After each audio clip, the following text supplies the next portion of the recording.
দুপুরে স্নান হয়ে গেছে, স্নানের পরে দেখো জামা কাপড়গুলো আগে নেড়ে দিতে চলে এসেছি ছাদে, কেননা এখন তো ছাদে অনেক রোদ, কোনো অসুবিধাই নেই জামা কাপড় শুকানোর। তবুও একবার আগে নেড়ে দিয়ে তারপরে অন্য কাজগুলো করব।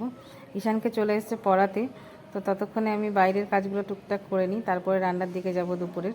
তো জামা কাপড়গুলো নেড়ে দেওয়ার পরে আমি চলে এসেছি ব্যালকনিতে মাথা আঁচড়াতে, কেননা ঘরে টিউশন পড়াচ্ছে ঈশানকে, একটাই ঘর হয়ে একটু অসুবিধাই হয়। তো তারপরে তোমার দাদাভাই নিয়ে চলে এসেছে দেখো মাছ।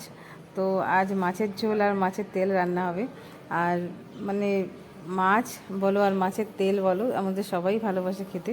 মাছের সাথে মাছের তেলটা তো থাকেই, তাছাড়া আলাদা করেও অনেক সময় কিনে নিয়ে আসে ওই যে মাছের তেল, আর মাছের নুন হলুদ মাখিয়ে মাছটা রান্না করব। আর আমি মানে দুপুরবেলা যদি মাছের তেল হয় তো আমার ঈশানের আর কিছু চাই না, ঈশান ওটাই খুব ভালোভাবে, মানে মাছ বড় মাছটাও নেওয়ার দরকার লাগে না। ঈশানের একটা জিনিস খুব ভালো যে ও মানে বড় মাছ দেখে না, ও ছোটো মাছ যদি হয় তো সেটাতে আরও ও তৃপ্তি ভরে খায়। তো খাওয়া দাওয়ার পরে বাসনগুলো মেজে নিয়েছি, বাসনগুলো মেজে নিয়ে আমি একটু বেরোবো আমরা। তো বেরোবো কেননা ঈশানের ড্রয়িং ক্লাস আছে, তো সেখানেই যাব। তো তার জন্য বাসনগুলো সব মেজে ঘষে আর কি রেডি করে নিয়েছি। তো এবার যাব হচ্ছে, রেডি হয়ে নিলাম। তো ড্রয়িং ক্লাস মানেই হচ্ছে আমার একটা শান্তির জায়গা, স্বস্তির জায়গা, কেননা আমি সারা দিন পর যদি ওই জায়গাটায় যাই না, এই যে এই নাচটা দেখে আমার খুবই ভালো লাগে মনটা। মানে যাই আমি ড্রয়িং ক্লাসে, কিন্তু আমি নাচ দেখে আসি, ডান্স দেখে আসি। তারপর বাড়ি এসে দেখো ঈশান ম্যাগি খাবে বললো, তো ঈশানের জন্য একটু করে দিয়েছি ম্যাগি।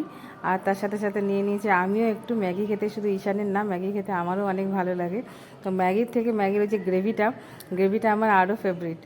তো কেমন লাগলো ভিডিওটা তোমরা অবশ্যই আমাকে কমেন্ট করে জানিও।